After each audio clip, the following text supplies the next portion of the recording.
Cover this Mathematica notebook yesterday, but didn't quite get to it. So I discussed the general description of generic geodesics in Kerr, generic bound geodesics in Kerr that oscillate between a maximum and minimum in radius and the maximum and minimum in polar inclination. Now this Kerr geodesics package is very easy to use and very helpful in not just visualizing the orbits, but also you can extract the orbital frequencies and things. Okay, but I'm just going to focus on the kind of the physics, focus on the visual appearance of the orbit in different scenarios with different parameters. So again, we're using P and E, and then I'd introduce this inclination angle I. It's the maximum inclination achieved by the orbit. The Kerr geodesics package uses the cosine of that. So the cosine is, so if the sine was giving us the height above the equator, cosine is giving us the distance within the equator. Okay, so let's look at a few different scenarios. First, let's look at the weak field limit. So here I'm setting, well, let's look at the parameters that go in. The first parameter is the spin parameter of the black hole, the big black hole, then P, E, and X, the three orbital parameters. So I'm going to set X to 1, which means you're on the equatorial plane. So this is confined to the equator. I'm then going to set the spin to 0, so this is orbiting in Schwarzschild spacetime. I'm going to set it to be quite eccentric, so 0.8 eccentricity. Eccentricity runs between 0 and 1. And very weak field, P is 500 M. So we can actually check what is the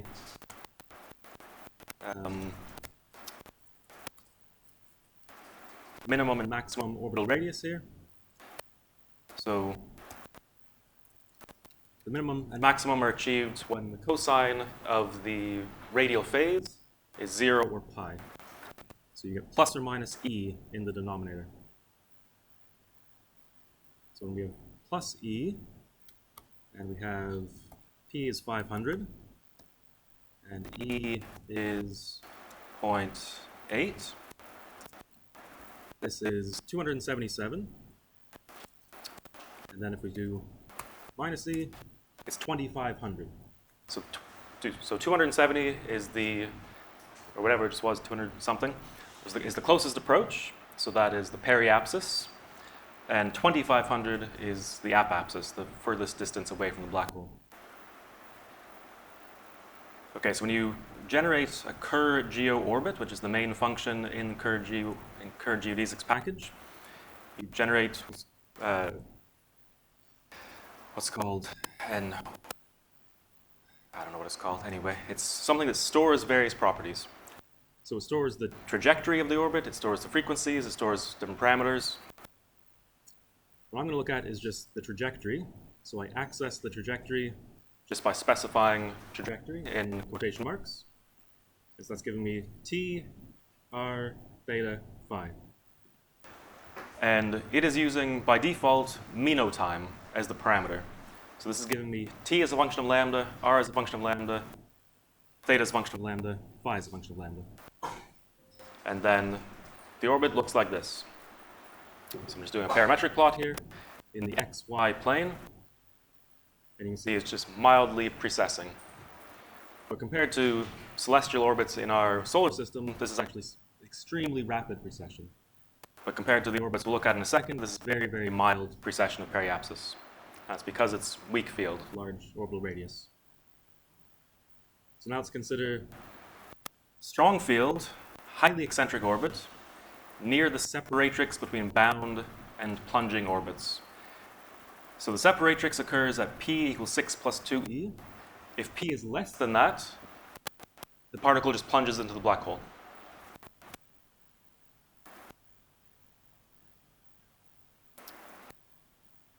And these are called zoom whirl orbits, for a reason you can see in the picture. So what happens here is you go out to a very large separation, you come in, and then you whirl around. So you can't really see it in the picture, Well, this is doing multiple orbits around before it comes back out. And so that's zoom, whirl. So it zooms in, and then whirls around, zooms out, zooms back in, whirls around. Yeah. Just to interrupt you, I think we need to change the batteries of the unit. Sure.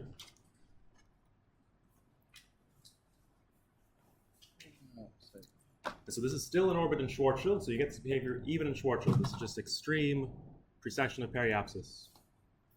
It's completing multiple phi cycles in the time it takes to complete one radial cycle.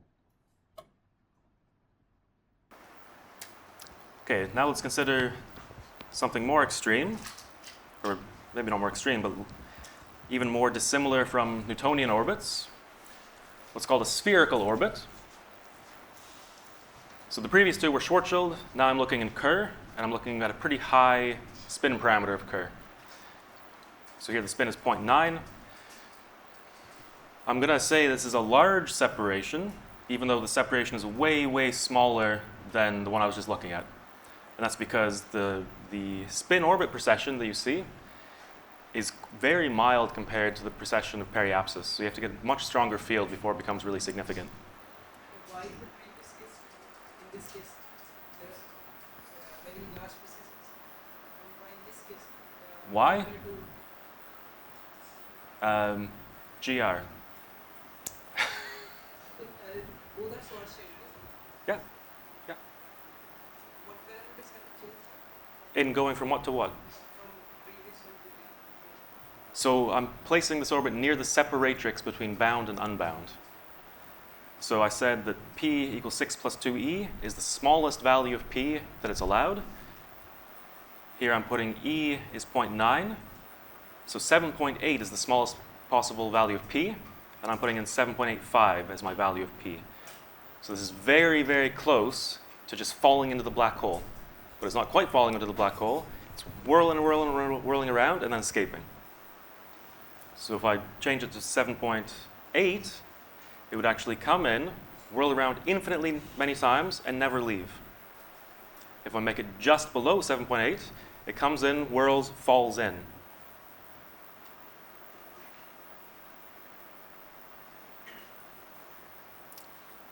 Okay, so now let's look at this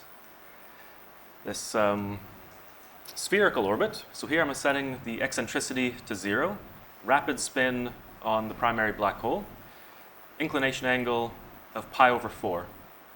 So inclination angle ranges between 0 and pi over 2. So this is kind of halfway up off the equatorial plane. And so here you see relatively mild spin-orbit precession. So the orbital plane is precessing relatively mildly, and that's because this is relatively weak field. Even though this is p equals 30, and the previous one was p equals whatever it was, 500. And that's, yeah, again, that's because spin-orbit precession is just a milder effect than precession of periapsis. Okay, so now let's consider a very strong field spherical orbit. Putting p is equal to 4. So if this were a Schwarzschild black hole, this would be below the ISCO, and this would just fall in immediately. But in a Kerr black hole, because of the centrifugal force, you can get much, much closer to the black hole and not plunge. So this is 0 eccentricity, very small value of p, so very close to the big black hole. And here you really see why these are called spherical orbits. This doesn't quite actually cover a sphere. It's always confined to, like this is the maximum here that you can get to, and this is a similar minimum down here. But you can keep adjusting your parameters to cover more and more and more to almost get a full sphere. Okay, so we've considered the two kinds of precession, spin-orbit precession that I'm showing you here, which is a precession of the orbital plane, and I showed you precession of periapsis. Now let's look at a more generic orbit. So here, strong field, p equals 6, still rapidly spinning black hole, highly eccentric, eccentricity 0.9, and highly inclined with pi over 2.5 as the inclination angle. And so then you start to get crazy stuff.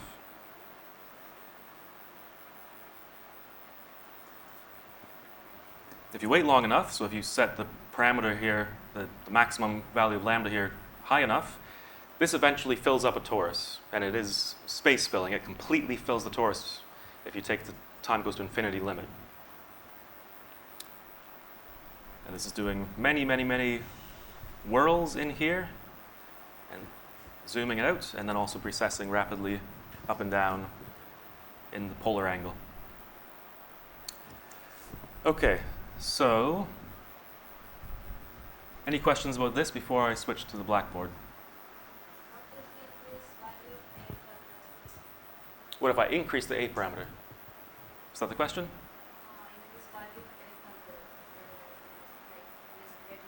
So like 0.99? Okay, let's see what happens. Okay, it's giving me an error, but let's still try to plot it.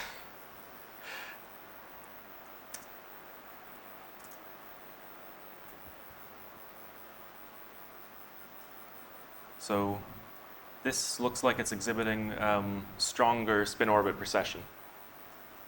So it's going up and down more and filling out that torus more rapidly.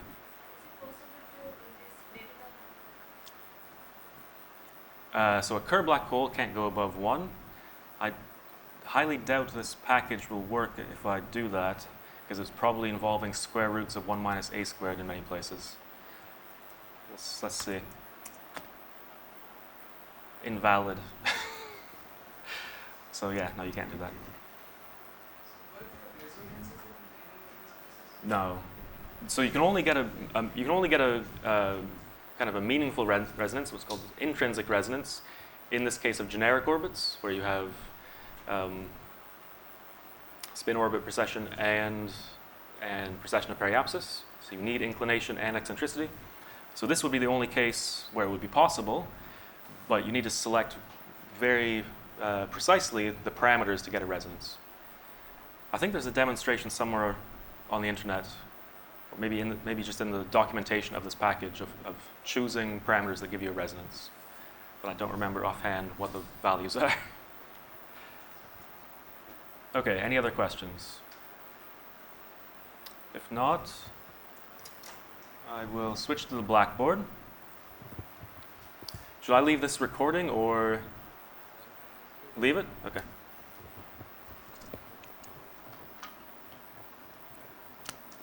Okay, so now I want to talk about, I still got the actual projector on. Do I turn that off with this? Yes. There we go. Okay, so we've talked about geodesic orbits. Now, I want to talk about accelerated orbits, orbits that are accelerated by the self force.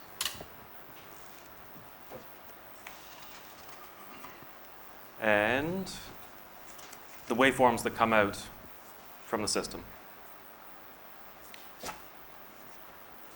Okay, so the method that we use, mostly, this isn't the only method of solving the field equations in self-force theory or of generating waveforms, but this is kind of the mainstream method that is mostly used. So this is multi-scale expansions.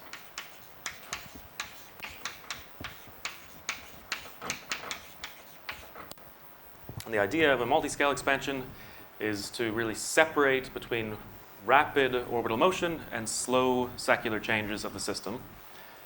And the idea is to maintain uniform accuracy on long timescales and on short timescales. And this is what enables us not just to solve the Einstein equations, but ultimately to get rapid waveform generation. Okay, so we have a coupled system, the Einstein field equations, and this equation of accelerated motion. Now, I've been using Z for the orbital trajectory. I'm going to switch to XP because I want to be able to distinguish easily between a field point that's not on the particle and the particle's position. So the P stands for particle or position. And I'm going to use things like RP to denote the radius of the orbit. Okay, so we've got epsilon f1 alpha plus epsilon squared f2 alpha, and we're never going to do beyond second order. Now the basic idea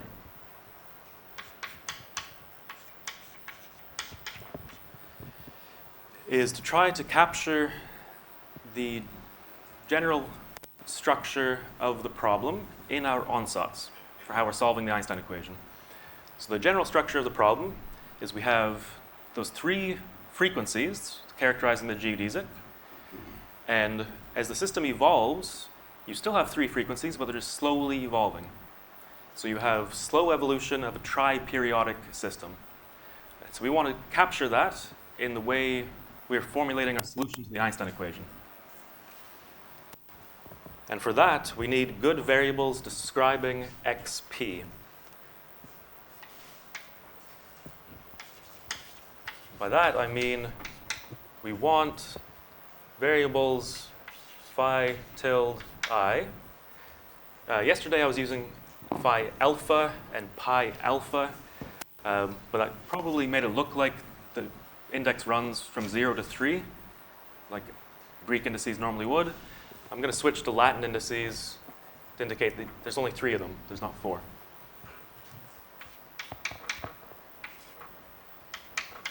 So yesterday, to describe a geodesic, we had just phi, and pi. I'm going to put little tildes to indicate these are slightly different variables. So we want phi tilde and pi tilde that generalize the nice equations we had for a geodesic. So we want these variables to satisfy d phi tilde I dt is omega I pi tilde j, and d pi tilde I dt is epsilon f I 0 pi tilde j plus epsilon squared fi 1 is a function of pi tilde j and something I'm going to call delta ma. So ignore the delta ma for a second. So here we have 3 frequencies. If the pi tildes were constant in time, these would be exactly the geodesic frequencies. But now pi tilde is evolving with time. And so the rate of change is order epsilon. So we have a 0 PA term, using the terminology from the first lecture, and a 1 PA term. So 0 PA describes the leading order solution, 1 PA is second order.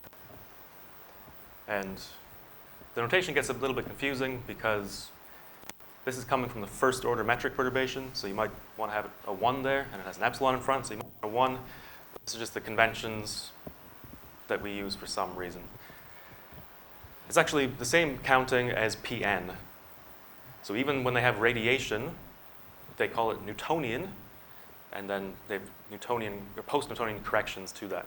So we have radiation giving us a 0, and then subleading corrections that are called post-adiabatic. Now you have some freedom in your choice of these variables, these tilde variables, and you can, for example, include a correction to the geodesic frequency here. You don't have to, but you can. And that just comes down to choices of parameters along the trajectory. So again, in the geodesic case, we had 0 here, but everything else was the same. Once we turn on the self force and turn on the metric perturbation, all it changes is we pick up slow evolution here. And this is purely slow. It's not just that the rate of change is slow, it's that there's no oscillatory functions over here, no dependence on phi tilde. Everything here is just slowly evolving with no oscillatory behavior. Okay, now the delta ma. So we have, a black hole with parameters I'm going to write as ma, which are the mass and spin of the black hole. You have a thing orbiting around, a little mass. it's sending radiation into the big black hole, which causes the parameters to change with time. But over the whole course of an in-spiral, they only change by order epsilon. So we can say that the physical mass of the black hole is the background mass plus epsilon times delta m, and the physical spin parameter is the background spin parameter plus epsilon delta a. So capital Latin indices are indicating the parameters of the black hole. This is the correction, the slowly evolving correction. So background constant, correction are evolving. And you see that enters at 1 PA order. Okay, one more thing. I want to leave this stuff on the board. Actually, I'll take one more blackboard that I'll just leave the material on for the rest of the lecture. So we now have a system like this. Let me write down an evolution equation for the black hole parameters, epsilon FA1. So this thing here is calculated from the from the first order metric perturbation, just like this thing here, but I'm going to label with a 1 rather than a 0 because it's only influencing the orbital dynamics and the waveform at 1 PA, not at 0 PA. But this is constructed from the first order metric perturbation, and it's just a function of the pi tildes, not of the delta m. So for now, I'm just going to assume that we can find coordinates like this, find orbital parameterization like this. And then given that, I'm going to adopt an ansatz for my metric perturbation. I'm going to say that h alpha beta, this is the total metric perturbation, the sum of epsilon, epsilon squared, etc.,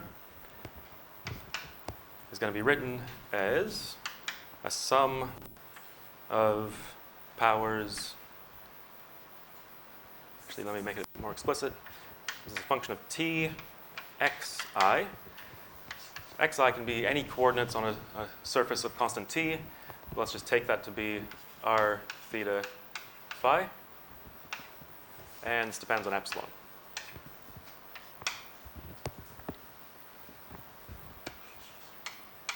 This is the sum of all powers of epsilon, epsilon to the n, times h alpha beta n.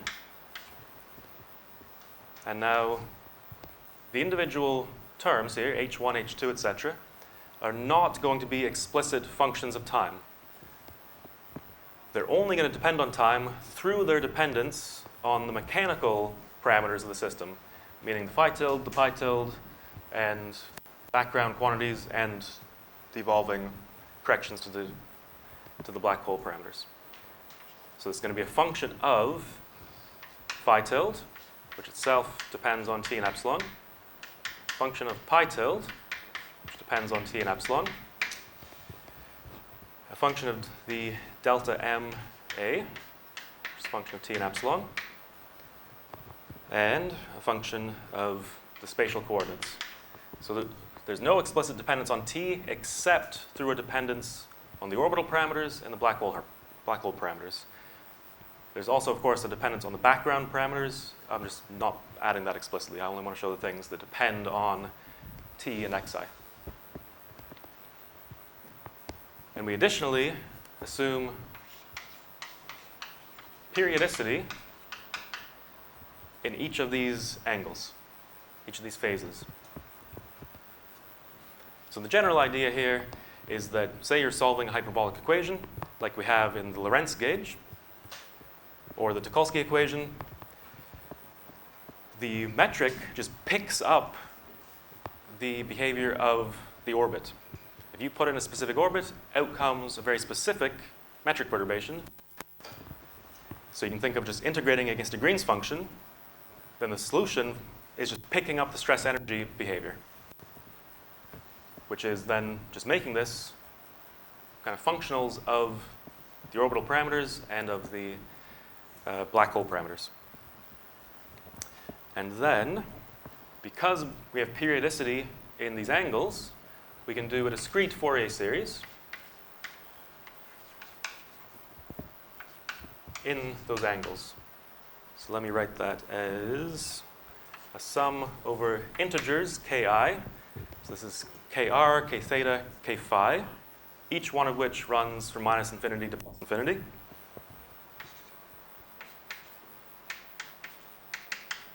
Then we have mode amplitudes labeled by those integers.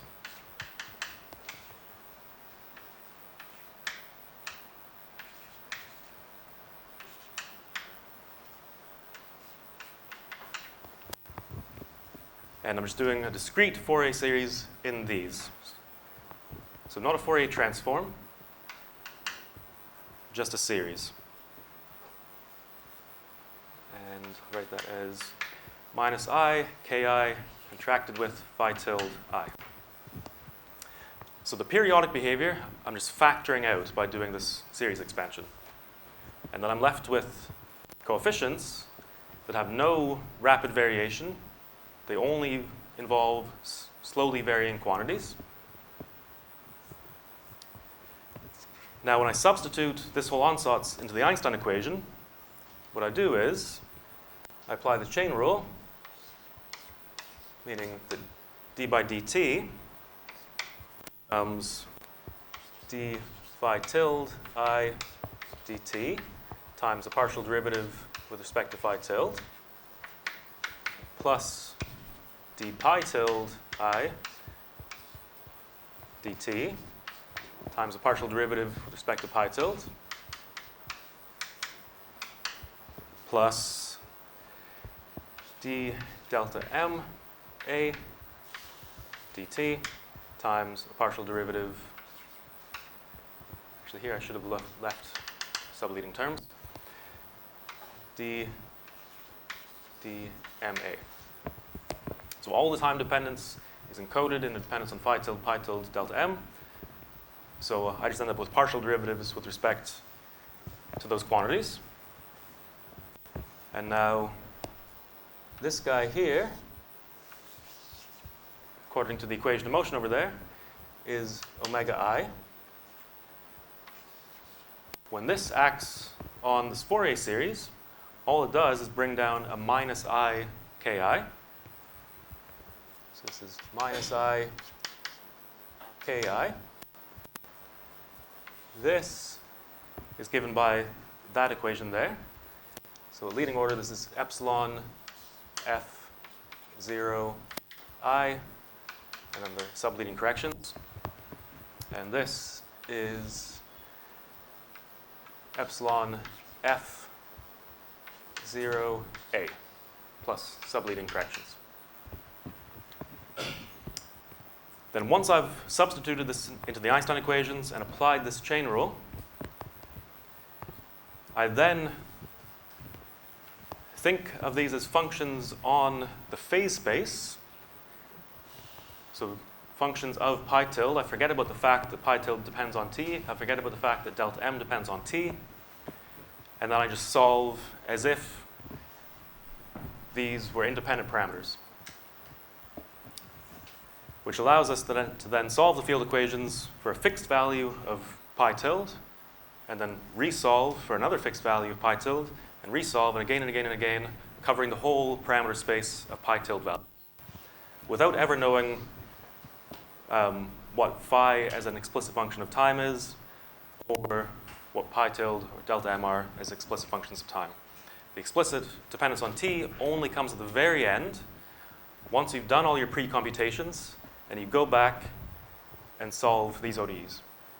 That only comes at the very end when you generate a waveform, never before. Okay. Another important thing to note here, all this stuff is subleading, comes with powers of epsilon. So at zeroth order, you only pick up this bit here. That bit there is exactly what you would get if you put your particle on a geodesic orbit. So I don't assume this has a geodesic depends on time. I don't assume this is constant. I don't assume this is constant. But the leading order field equations are identical to what you'd get if you replaced pi tilde I with a constant. and you replaced phi tilde I with just omega I times t. So these would be the solutions to the geodesic equation. And the equations you get for these coefficients at 0th order, not at subleading order, but 0th order, are identical to if you put in a particle on a geodesic orbit.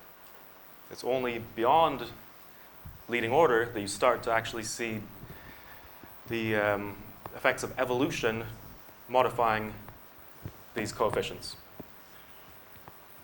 But at no stage in this calculation do I actually substitute this. I'm never assuming pi tilde is constant, never assuming phi tilde is omega t. So this would just be the geodesic case.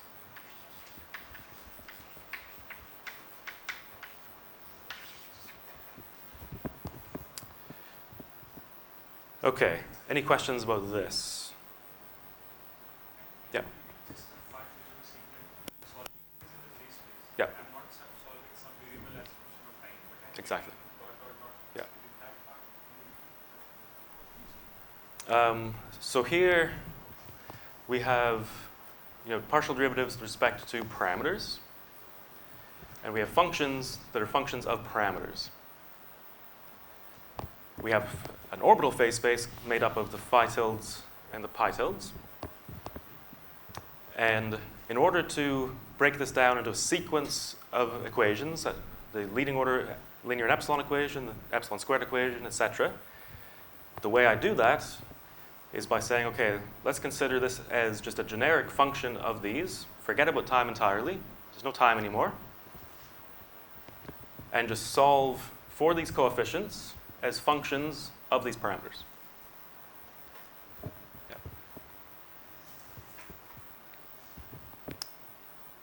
Okay, if there are no more questions, I will go on to how we find these nice variables. So the entire construction is based on the existence of these nice variables.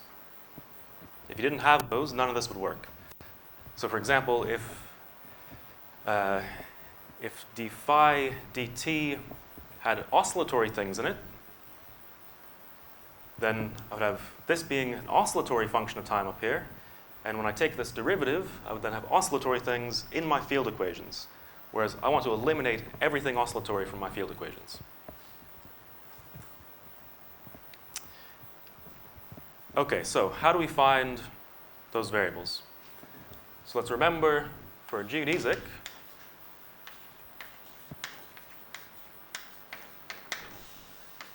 we had transformed from, say, Boyer-Lindquist coordinates for the particle, x, pi, and let's say x dot pi. Previously, I had used a dot to denote proper time derivative. Now, I want to use it to denote dxi p dt, so derivative with respect to Boyer-Lindquist time. We had transformed from this, so these form coordinates on phase space, on the particle's orbital phase space. I can't remember how many of you said you've studied Hamiltonian mechanics. Most, okay, so you're all familiar with phase space. Okay, so phase space just means basically position and momentum is directly related to velocity. Okay, so we had transformed from these variables to those nice variables, curly phi I, pi I. And for a geodesic, this was constant, and this was just omega I times t. Now, we're going to do exactly the same thing. So we want the same thing, but now going to those tilde variables, phi tilde I, pi tilde I. So these are going to differ from these by an amount of order epsilon. So these are a slight deformation of those.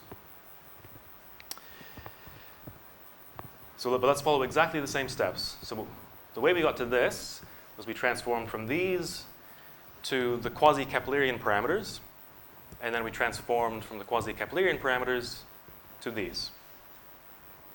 These are still the quasi-Keplerian parameters PE and inclination, but these phi's are very different than the psi's.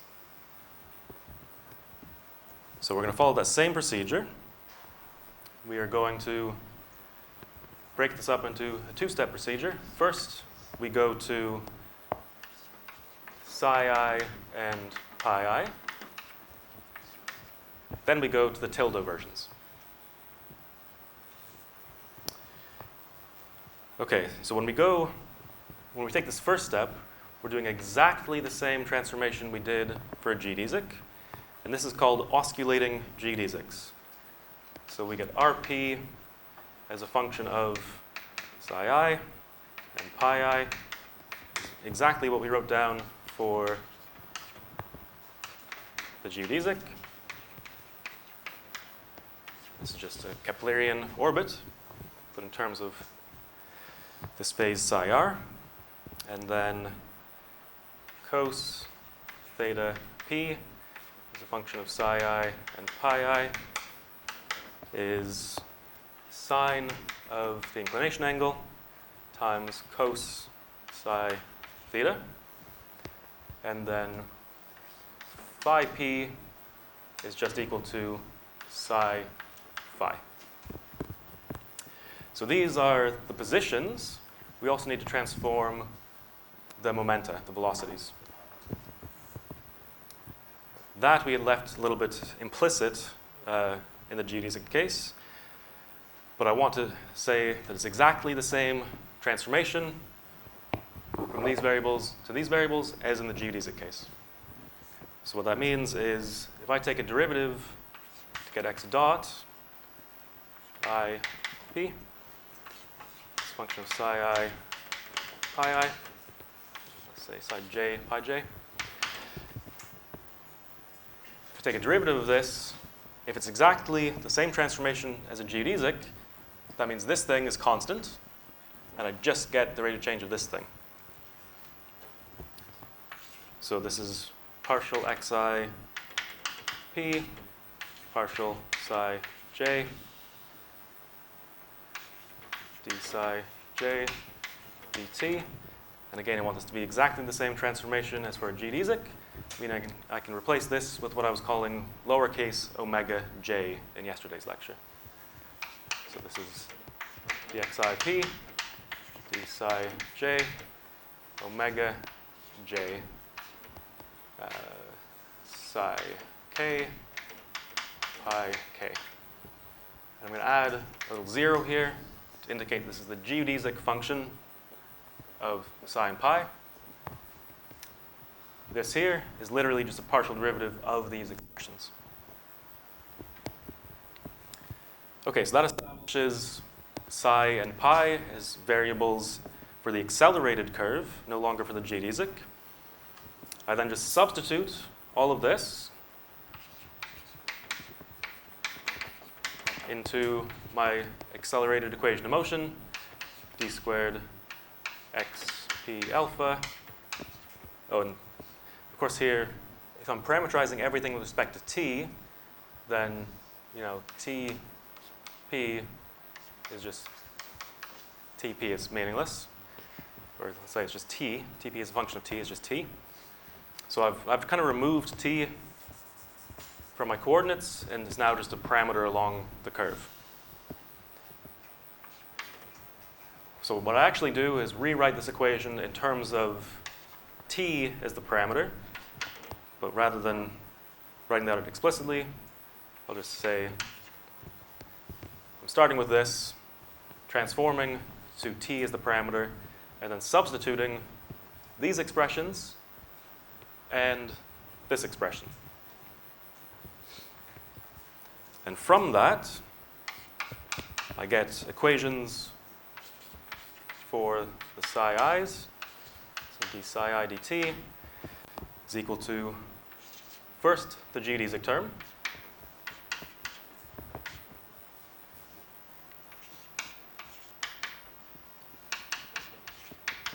but now plus corrections, plus epsilon omega I1 as a function of psi and pi, plus higher order corrections. And d pi I dt starts at order epsilon.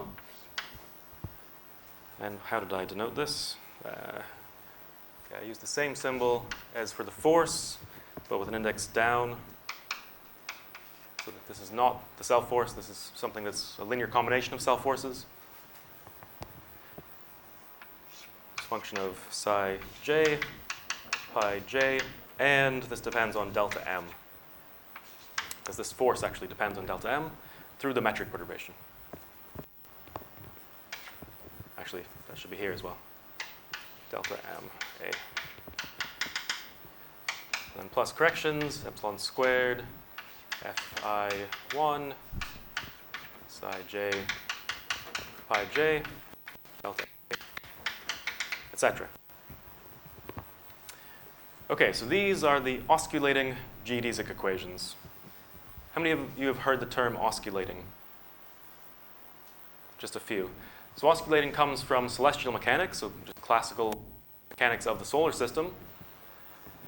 And the idea is, say you have a Keplerian orbit that is a nice ellipse, but then you add a perturbing force, you do exactly what I've done here. You just keep using in this case, the Keplerian parameters.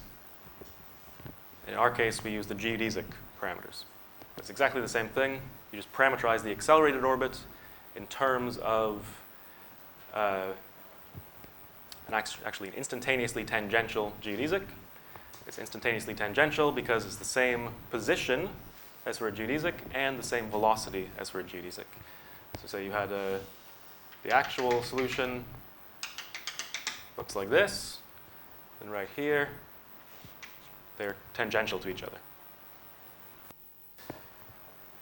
Okay, now I need to do one more step, which is transforming from these psi's and pi's to this phi tildes and pi tildes. But I'm going to do that exactly the same way I did for a geodesic, but just now adding higher order terms.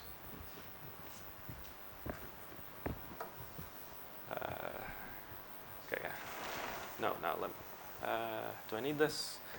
No, it's good enough to have those still on the board. Okay, so for a geodesic, we had psi I is curly phi I plus delta psi I. It's a function of phi j and pi j. And, well, we just had pi I is equal to pi I. So this was the transformation from psi and pi to phi and pi for a geodesic.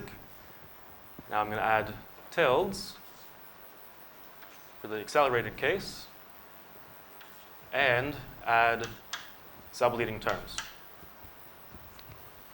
So we'll call subleading term here delta psi I1. So a first order correction in the transformation. It's a function of phi tilde j, pi tilde j, delta m a, plus even higher order. And then this is now pi tilde I plus epsilon delta, delta pi 1 I. It's a function of phi tilde j, pi tilde j, delta m a. So I choose these correction terms to eliminate all the oscillatory functions. So from these equations, where I have phase dependence everywhere, so everything on the right-hand side is oscillatory, I go from these equations to these nice ones on the far left here, where I've eliminated everything that's oscillating. And I've eliminated all the corrections to the geodesic frequency. And I'm doing this just with a choice of coordinates. This is just a transformation. So all I do is I take this, I substitute it into this, I impose this, and that gives me the omega, the capital F0, the capital F1, and the delta psi 1, delta pi 1, it gives me all of those functions. Just by imposing that as a starting point, substituting this, and then imposing this.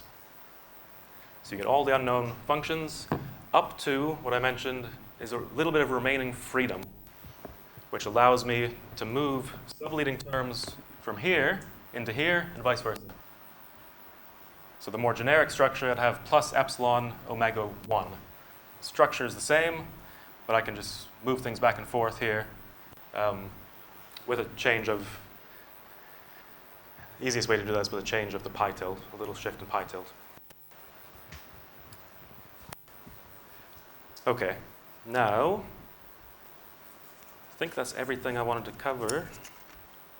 Oh, no, it's not at all. Okay, I got tons more. Okay, so these are our nice coordinates to describe the orbit. These are coordinates on phase space. These are not coordinates on space-time. Coordinates in space-time are still the Boyer-Lindquist coordinates.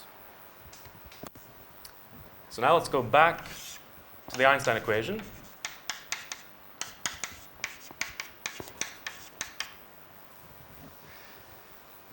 And do I have chain rule? Yeah, this chain rule. Okay, so we go back to the Einstein equation. We substitute this ansatz and this Fourier series. Substitute that into the Einstein equation. Apply this chain rule. And then break things up into an order epsilon term, an order epsilon squared term, order epsilon cubed term, etc. Actually, I want to keep this visible.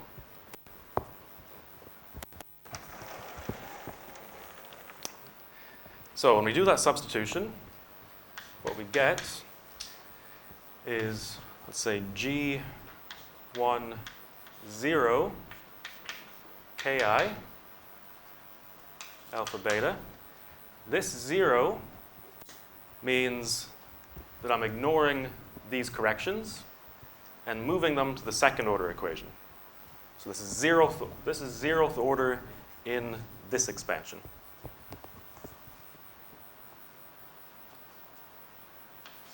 It's constructed from H1 Ki. So the left-hand side is linear, everything decouples. A given Ki mode as for H gives me a single same Ki mode for G1. And then on the right-hand side, I've got 8 pi T1 Ki alpha beta. So again, like I mentioned, this equation here, which is an equation only for the amplitudes, is exactly the same equation I would have if I had a particle. The particle's not on a geodesic orbit. These phi tildes are not omega t, and this is not constant. But this equation for the individual amplitudes is exactly the same as for a geodesic case. Then, at second order, we start to see the explicit effect of the evolution of the system. The left-hand side is going to look exactly the same. But now, for H2, 8 pi T2 Ki alpha beta minus G2 0 Ki.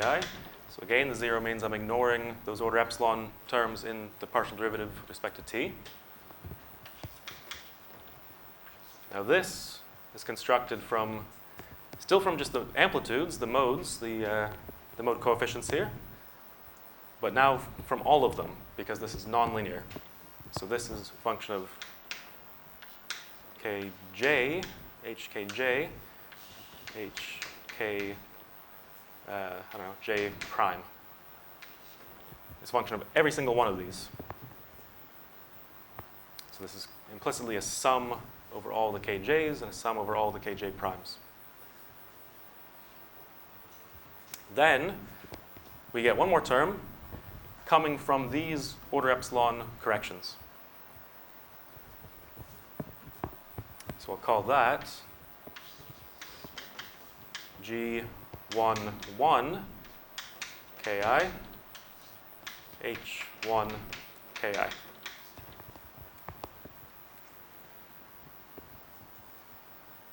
Okay, so we have quadratic things in the first order mode coefficients, and we have a linear thing in the first order mode coefficient. And this linear thing is constructed from derivatives with respect to pi tilde and derivatives with respect to the corrections to the orbital parameters, or sorry, to the black hole parameters. So this is the effect of the slow evolution appearing directly in the Einstein equation. So now this gives us our procedure, not just for solving the Einstein equations. So this is a nice form of the Einstein equations because, I keep repeating this, the left-hand side is exactly the same as for a geodesic in the frequency domain. The right-hand side has more complicated stuff, but the left-hand side is an operator that we're very familiar with. It's exactly what you'd get if you just took linearized Einstein equation, put it in the frequency domain, and put in a geodesic orbit source. So we know how to solve that kind of equation.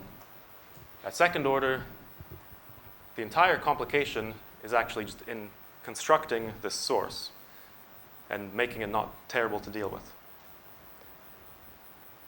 And yeah, that's really what makes second order calculations extremely difficult. It's all on the right-hand side. Okay. So now we've got our procedure for waveform generation.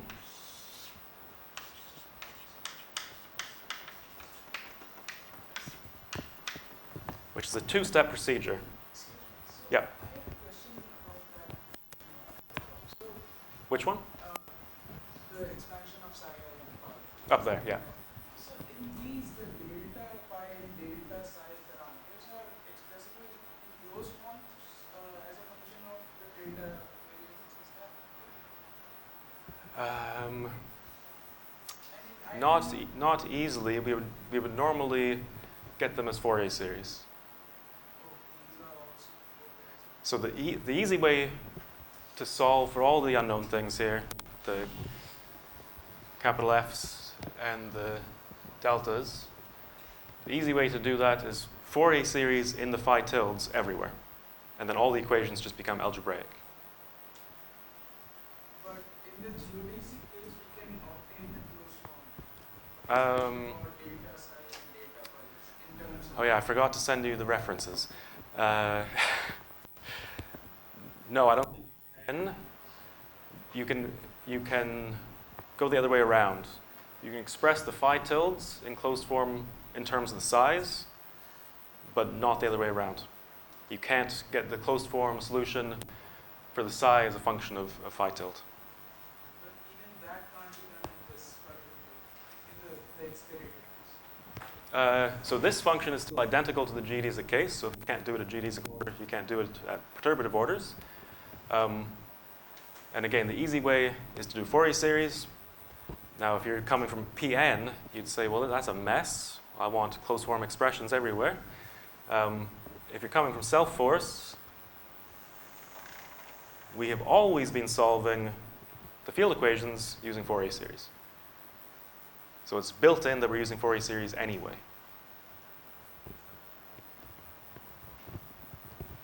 Okay. Any other questions? I have a very general Yep. question. Yep. Is this coordinate transformations in the phase space, are these canonical transformations? Nope. No. You can work with different variables that maintain canonical conjugateness, but they're not very practical. So, actually, well, okay. First off, it's hard to define what you mean by canonically conjugate once you have dissipation, because you don't have an ordinary Hamilton equation. But I can take the free particle momentum.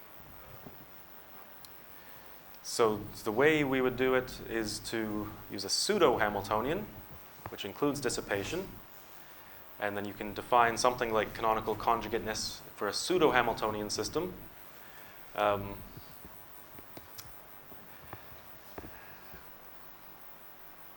And these are not canonically conjugate. Yeah, even in that weak sense. yeah, the easy ones to calculate that are canonically conjugate are genuine action angle variables. So where you have here, the phi tildes are action angles, but we're not using the actions that are conjugate to them. Yeah. And that's because trying to parameterize the orbit and the stress energy tensor in terms of those variables is a disaster. It's very complicated. Okay, so we have a two-step procedure. First step is the offline step.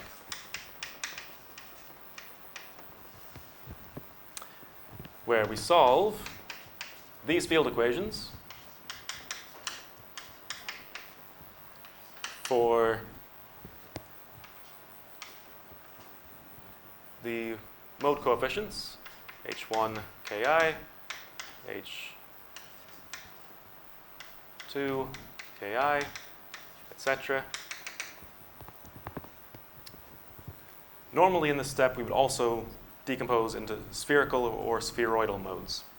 So we do an LM decomposition, or at least an M decomposition on top of the Fourier series. So we try to break it down to ODEs or to 2D PDEs at worst.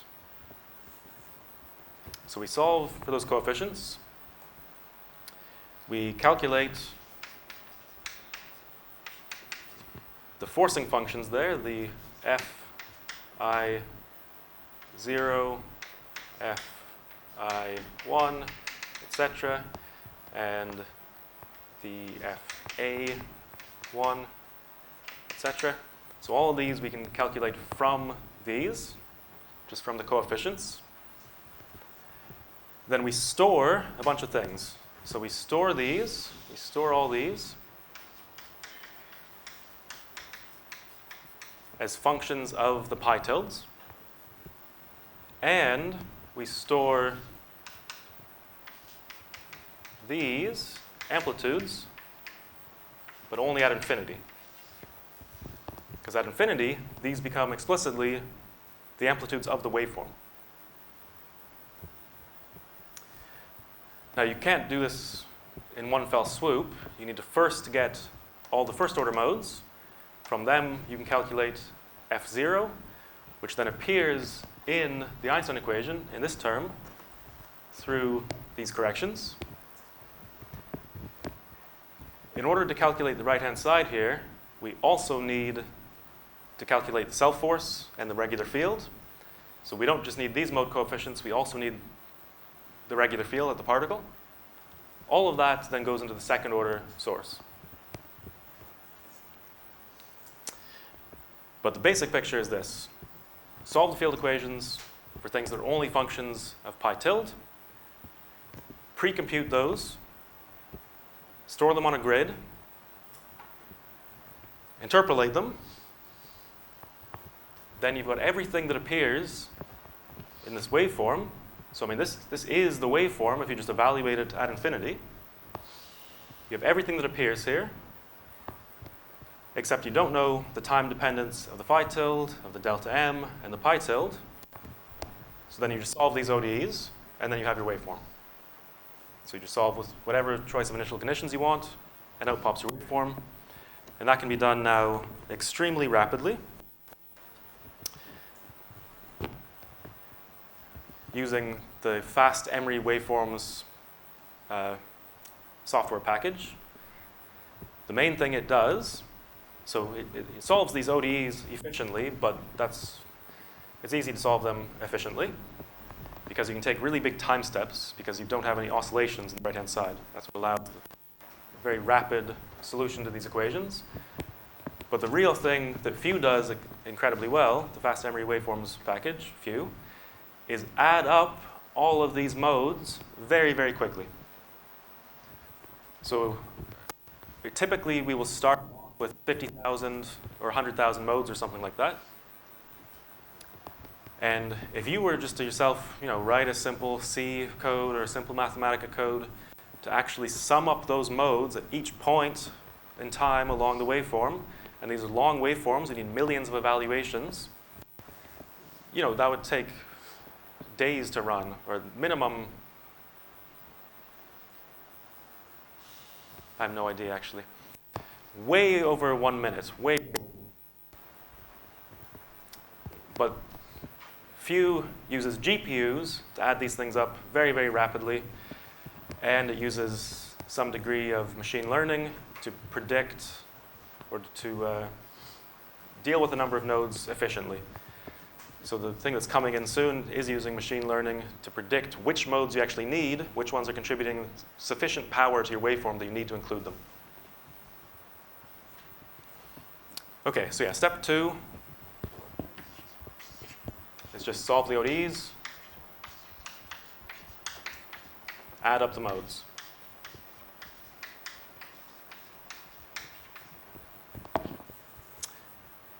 Now, These capital F's are computed from H alpha betas that you compute here. yeah. And yeah, you have to do it sequentially, so you get the H1 KIs, you calculate the F0, you then have to use that F0 in this term, and of course you need the H1 KIs to construct all this, and actually this part as well. Then H2 KI, and from that you can construct the next term, the F1 here. Okay, so the main thing I want to do in the remainder of the time is a demonstration on Mathematica. But to motivate that demonstration, I'm going to look at a simple case of equatorial orbits and 0 PA, so not 1 PA.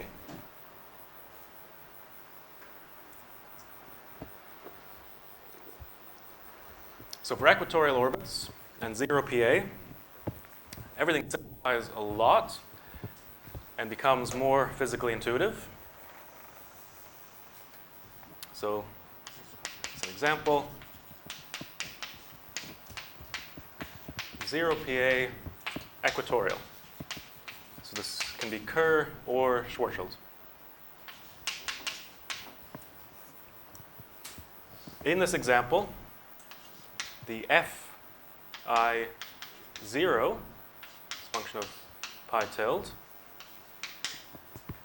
can be computed just from fluxes of gravitational wave energy and angular momentum. This is computable from fluxes.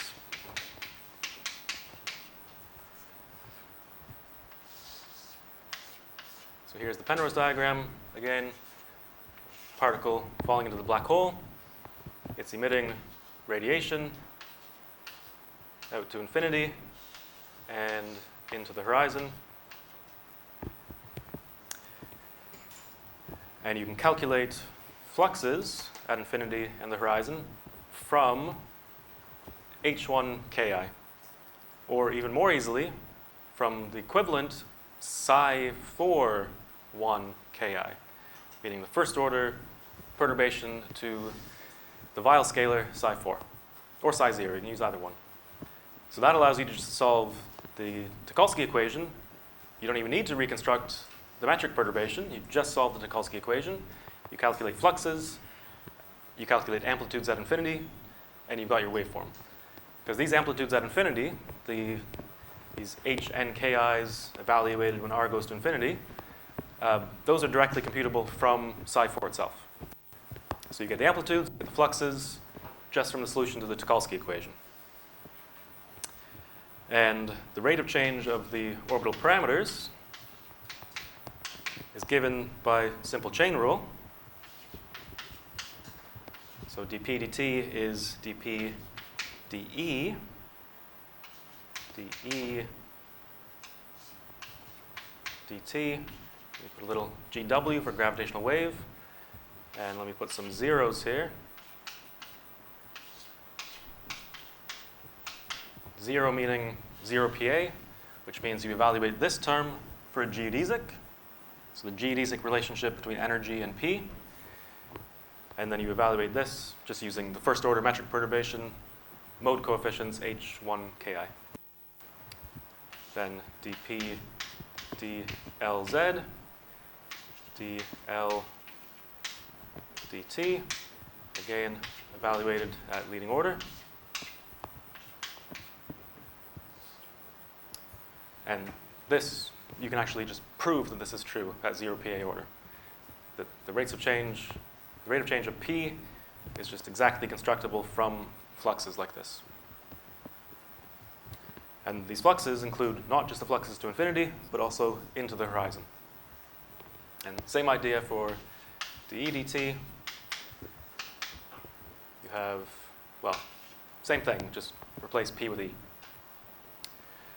So for equatorial orbits, this is what is always used. This is way more convenient than calculating the local self-force and getting capital F0 from the local self-force. This is much simpler. It's simpler actually just because you can get this all from the Tucholsky equation, where there's a little bit more work to get the local self-force from the solution to the Tucholsky equation. Okay. Now I'm going to consider even simpler case, and that's what I'm going to demonstrate in Mathematica.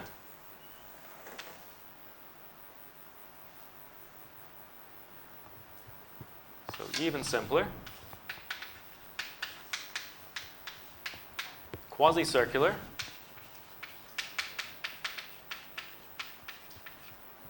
Actually, as I write this, those of you who are at all familiar with self-force type calculations will know that people refer to even inclined orbital evolution as flux-driven evolution. Technically, that's not true. For once you have inclination, the rate of change of the inclination, you can derive a formula for it in terms of Tucholsky amplitudes at infinity and the horizon, but that formula also involves local things at the particle. And the formula is not derived from balance laws, although there has been some work on that recently. The formula is literally derived by taking the expression for the self-force, plugging in a reconstructed metric perturbation, and expressing the result in terms of modes of psi 4. So it's only in the equatorial case that you really have strict physical balance laws giving you the evolution. And so far, we actually only have that at 0 PA order. Okay, so quasi-circular and Schwarzschild. And I'm going to now just actually forget about P and E. I'm going to use RP itself. That's going to be my only parameter. Or I could use the orbital frequency itself. So for quasi-circular orbits, there's only a single orbital frequency, and it's equivalent to the orbital radius. I can use either one as my evolving parameter. And in practice, we actually use frequency. We don't use omega, but the Mathematica demonstration I'm about to give is easier to explain in terms of RP. So we're going to use RP as our only slowly evolving orbital parameter. We don't need to worry about the mass evolution at 0 PA order.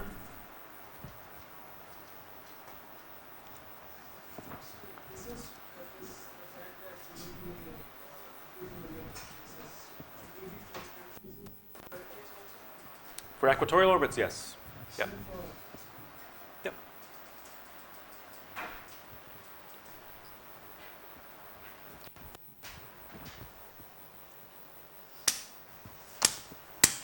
Okay, this is still the previous notebook. Let me open up the other one. Okay, so first thing, is this big enough for people at the back to read? No?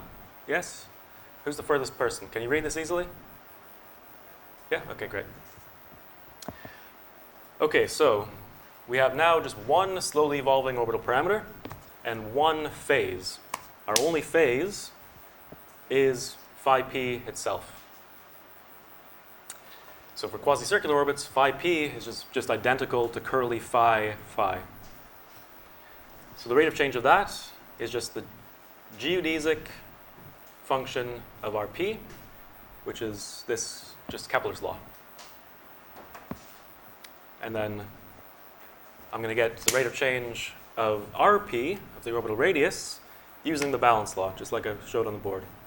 So I'm going to use the geodesic relationship between E and Rp, and then I'm going to multiply that by fluxes. And we don't need L in this case, because we only have one parameter to evolve, so we can just use the energy flux.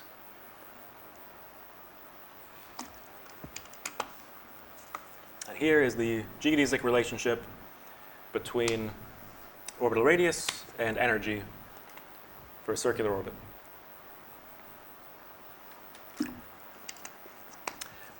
So then our waveform looks like this. So we've got slowly evolving amplitudes. Here I'm doing it as a sum of LM modes. We have slowly evolving amplitudes. M, the azimuthal mode number, is actually identical to what I was writing as K phi. They're the same mode number always. Then I have my phase factor with the evolving phase phi p. And then this is now, so I had introduced spin-weighted spheroidal harmonics. These are spin-weighted spherical harmonics. So if you take the A goes to 0, 0 spin limit, spheroidal harmonics become spherical harmonics, which no longer depend on frequency, which makes them much easier to work with. So this is a spin weight -2 spherical harmonic. Okay, so we want to follow the two-step procedure I outlined. We want to pre-compute all the data, meaning pre-compute all these fluxes, energy fluxes, and pre-compute these amplitudes H1 LM. So we're going to use the Tucholsky package to do that. So the Tucholsky package solves the Tucholsky equation for you. So it's incredibly useful to start with. Then we also need to use the Kerr geodesic package. The Tucholsky package automatically loads the Kerr geodesic package.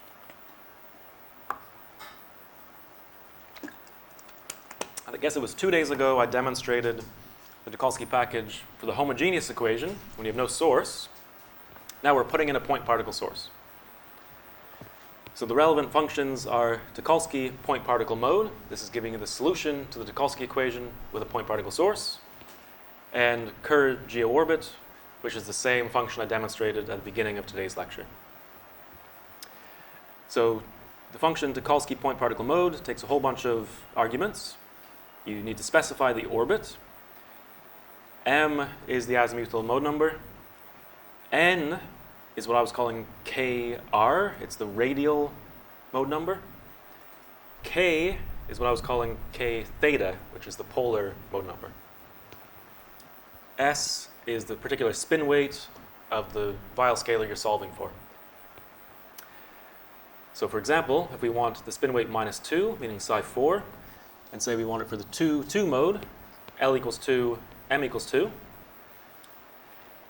and we want it for a circular orbit in Schwarzschild, so I'm setting the A parameter to 0. Here I'm putting the orbit just outside the ISCO of Schwarzschild. So the innermost stable circular orbit is at P equals 6 here. So for a circular orbit, P is equal to R. Then I'm putting in 0 eccentricity, and I'm putting it on the equator. And because it's on the equator, it has no polar mode number. And because it's circular, it has no radial mode number. And then you can just ask for the fluxes, and you can just ask for the amplitudes at infinity. Actually, and at the horizon. So they give you both. So these are the energy fluxes. This is the energy flux at infinity. This is the energy flux from this particular mode, the L equals 2, M equals 2 mode. Energy flux at the horizon also gives you the angular momentum flux at infinity and the horizon. And here is the complex mode amplitude at infinity, and same thing at the horizon.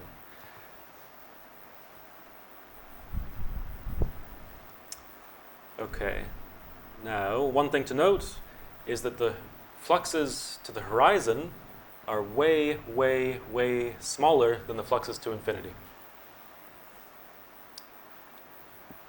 And so they're numerically much less significant, but definitely observable.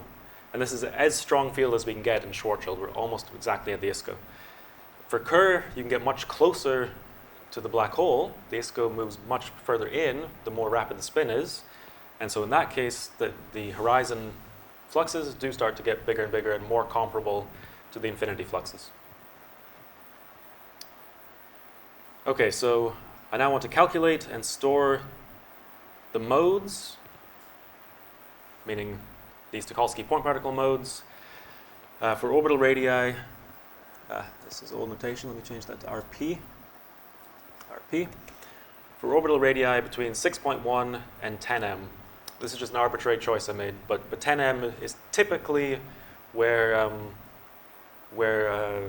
Emery source would enter the Lisa band, or where it becomes powerful enough to be detectable in the Lisa band. And I'm going to do it for L equals 2 to 20. Now, if you want to run this notebook and play around with it, because we will give you this notebook, unless you want to wait a couple hours, I would use fewer modes. So the flux, I get flux per mode, and I'm adding up all those mode contributions. That converges exponentially quickly with L. So if you want just a rough idea, you don't need to go anywhere close to L equals 20. You can do L equals 5 and get a reasonably good waveform. I have no idea why I picked 20. Probably I was adapting this from an actual research notebook that I was giving someone, so I actually wanted higher accuracy. Okay, so I'm just tabulating everything. I'm calling an individual mode just mode with arguments Lm and with the orbital radius. I'm then summing those up. So summing up the total flux from all the modes at each value of the orbital radius. I'm taking steps of 0.1 in the orbital radius. I'm then just tabulating that as a function of RP. So I have a table of values of fluxes as functions of RP. I'm then interpolating that to get this as a function. It can also be useful to iconize things like this, because I actually left this running before going for dinner last night, and then dinner was pretty long, and it finished shortly after I got back, like 3 hours later, I think. So definitely choose fewer modes. But yeah, I thought it would be good to iconize it, because once you have an iconized object, it's still there even if you close and reopen your notebook, and you can just drop it into other notebooks, just copy and paste it, and it's just giving you this function, and it's just stored. You don't need to regenerate that data. Okay, so here I'm plotting the function, and I'm plotting the tabulated data, just to double check that they agree. So that the interpolated curve is the dashed orange curve, and then the blue dots are the data. Then I'm only going to look at the 2-2 mode, which is by far the dominant mode for a circular orbit. And so I'm going to tabulate the 2-2 mode amplitudes at infinity, iconize that, and then here I'm just plotting the real and imaginary parts. Okay, now I'm going to use the equivalent of these equations at 0 PA order. I'm going to choose a pretty big value of the mass ratio, 0.1. The reason I'm choosing a pretty big value is I want you to be able to visually see the inspiral easily enough. But also I showed you in the first lecture that if you're going to 1 PA order, a mass ratio of 0.1 is actually within the regime where you get a pretty good waveform from this method.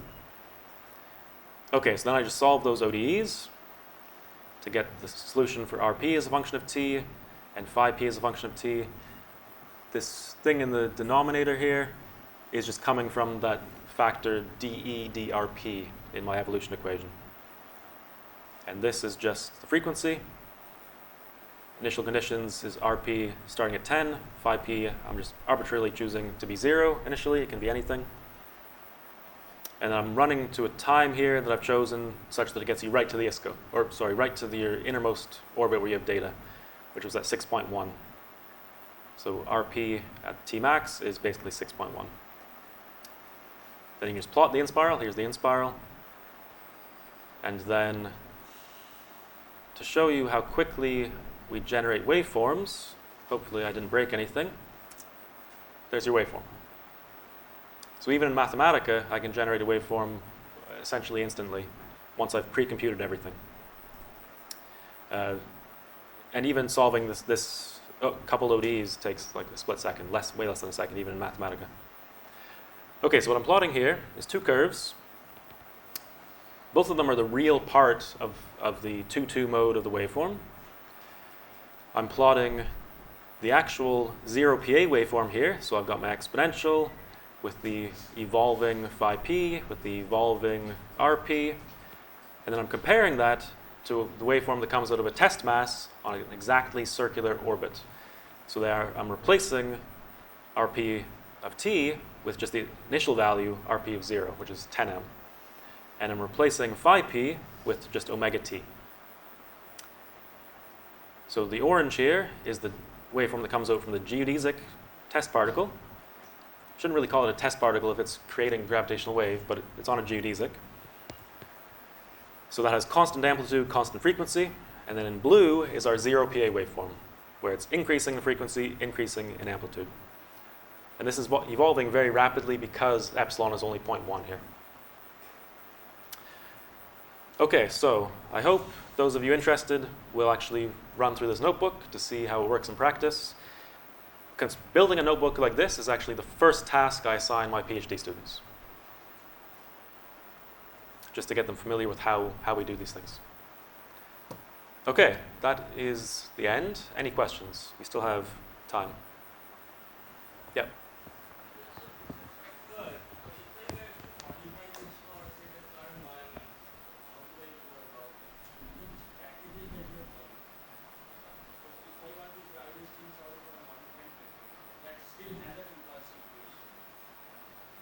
Yeah, so nothing really needs to be modified for Kerr-Newman. Everything works the same. If you have a mass orbiting around, then the black hole's charge will just be constant. If you have a charged particle orbiting around, then you would need to add a correction to the charge, a slowly evolving correction to the black hole charge. Otherwise, everything is exactly the same. Yeah.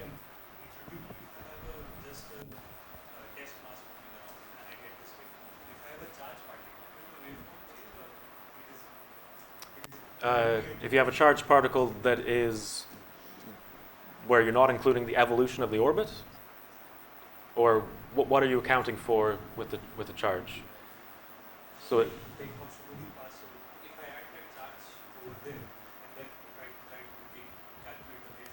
in Kerr-Newman or in Schwarzschild? In Kerr-Newman. Yeah, yeah. You can have a charged particle in Schwarzschild, yeah. That depends what physical information you're putting in. So if it's a test particle, then the waveform doesn't change. It will incur Newman if you turn on a charge, because then you actually have the maximal force changing it, or the Lorentz force. But in Schwarzschild, this waveform won't. The orange waveform won't change. The blue waveform will change, because you're emitting electromagnetic radiation that's driving the inspiral of the particle.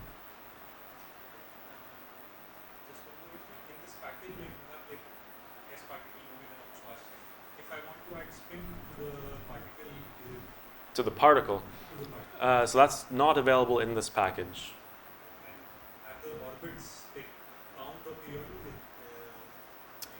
This is a good question. I think plunging orbits have been added to the Kerr geodesic package, I think. I don't think hyperbolic orbits have been added.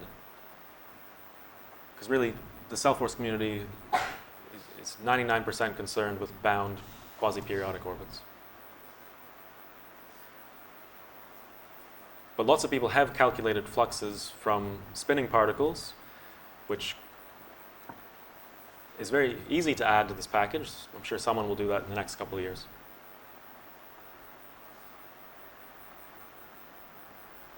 Any other questions?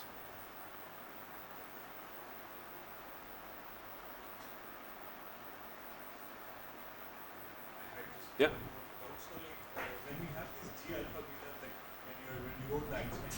Mm-hmm. So the second order had minus TL, the higher order term. Mm-hmm. So I wanted to know if people who are working from post-Newtonian particles and black hole motivation. So where do they agree with the equations I see are different. Yeah. But if I'm matching waveforms, where is there that point where they are okay, we can match things? Or The form is the multiple. It depends on the mass ratio. So that is the Yeah, so you can always match everything by taking a self-force result at weaker and weaker fields, meaning larger and larger orbital separation. If you have data that goes to, to large orbital separation, there's also been a lot of work in self-force to do post-Newtonian expansions of self-force calculations, and then you get an analytical match. And in that case, you don't need to go to any particular value. It's just literally an identical function, except typically we would go to much higher order in Pn than is available in a pure Pn calculation. But for a numerical calculation, you just have to get your results as functions of orbital radius or whatever, keep going further and further out, comparing that to the Pn, and you should see them converge. As long as you're converging, as long as you're comparing things that should be the same, like things that are written in terms of the same parameters, same frequencies, whatever.